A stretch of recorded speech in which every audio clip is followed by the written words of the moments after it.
Episode 5 of The Last of Us has recently been released, and it's safe to say that it was the most infected-filled episode that we've seen since the first one in the season. You could even argue more so due to the sheer amount of different stages of the Cordyceps infection that we got to see during the battle that occurred in the final third. With there being different stages shown to us and them all seeming to come with different abilities, I thought I'd break down and explain the different stages that we've seen so far, and all that there is to know about them, along with looking at what could potentially come in the future. So let's get into it. Here are the different stages of the Cordyceps infection in The Last of Us Episode 5. Just to let you know, this video will contain spoilers.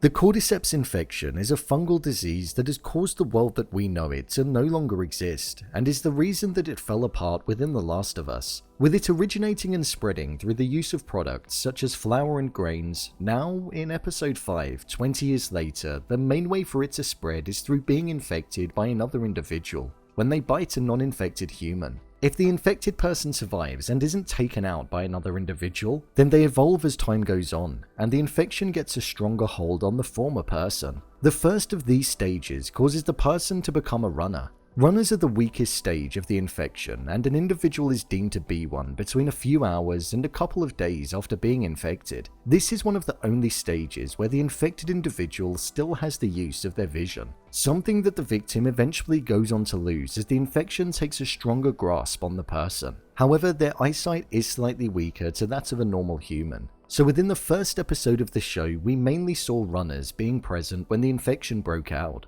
A runner's sole purpose is to spread the infection and cause more people to become infected. This is done through the use of biting the non-infected people. They tend to stick together when attacking due to them usually attacking in a group, resulting in large groups of infected people turning into runners at the same time. They are able to run at a slightly faster speed, but not to the point where it's enhanced. As this is the weakest stage, there isn't much difference to a normal human in terms of visual appearance, and people are able to fend them off if they're a relatively skilled fighter. The hair is said to start to get thinner at this stage, and tendrils can be seen growing out of their mouth, as we saw with Mrs. Adler's mother in the first episode. Like most early stages of the infection, they're able to be defeated by most traditional weapons and damage to the head. The second stage of the infection are the Stalkers. With this only being the second stage of the infection, the original human that was there before being bitten is still somewhat recognizable. However, the fungus is something that by this point has started growing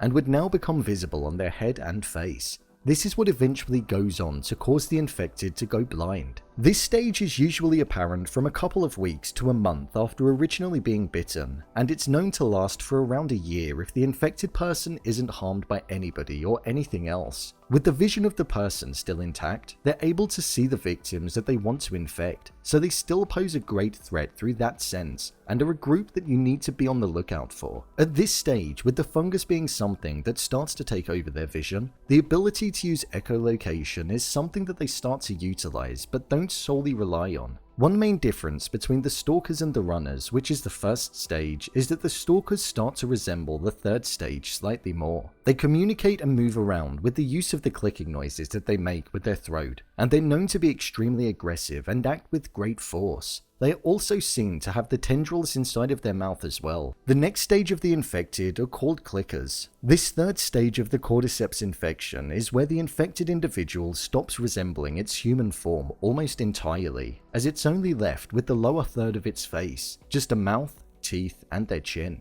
An infected person tends to reach this stage around a year after having the fungus grow within it. This stage can last several years. By this point, the infected person has lost the ability to see, and is only able to navigate by the use of hearing and echolocation, hence the reason for its name.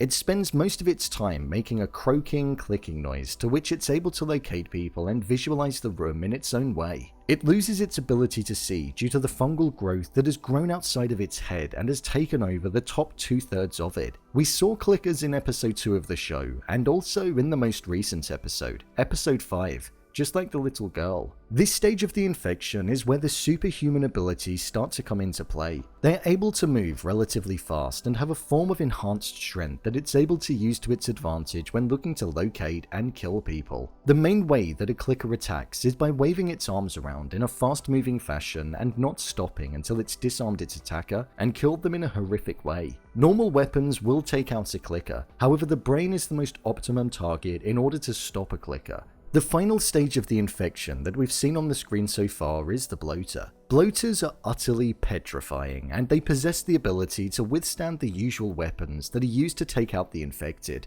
This is due to the fungus that by this point has now covered the entirety of the infected person's body. This version of the infected can take years to develop on somebody. As we heard in episode 5, the infected were driven underground 15 years prior to the present day, so these bloaters that we saw could have been down there developing all of this time going through the stages. Bloaters are not quick or agile like the previous versions that I've mentioned, but what they lack in speed and agility they make up for in strength and power. They're known to brutally kill an individual if it gets its hands on them, as we saw in episode 5 when it ripped off their jaw, something that's iconic with this stage of the infected.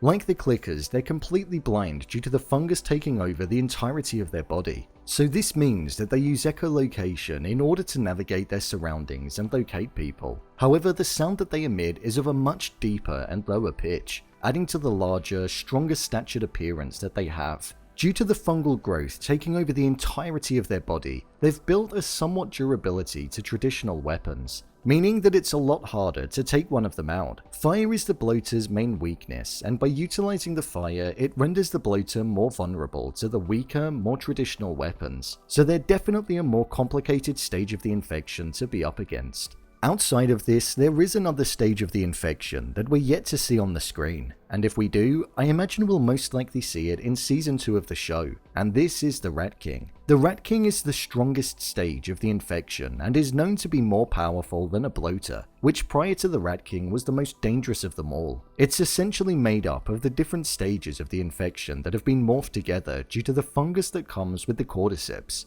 This stage of the infection was introduced in The Last of Us 2, so due to that I feel we'll most likely see it later on in the show, rather than in the early stages when we're still learning about the infection and the different threats that it can pose. The infected have had a fair bit of screen time so far, but I would still like to see them get a lot more, so I'm looking forward to witnessing just how they're going to continue to wreak havoc on Joel, Ellie, and the rest of civilization. So, there you have it. The different stages of the Cordyceps infection in The Last of Us Episode 5. If you want to see more videos such as endings explained, theories and predictions, and character breakdowns, then click on the I button, or alternatively you can head over to my channel where you'll find them all. If you'd like to give me a show or movie that you'd like me to review, then head over to my Twitter, @brainpilot_, and tweet me what show or movie you'd like me to review next. And finally, if you'd like to see what I rate the latest movies that don't quite make the cut to getting a dedicated video, then head over to my Letterboxd profile. It's where I rate the latest releases in real time. Which level of infected would you be most afraid of? Leave a comment down below, and don't forget to subscribe. I'll see you next time.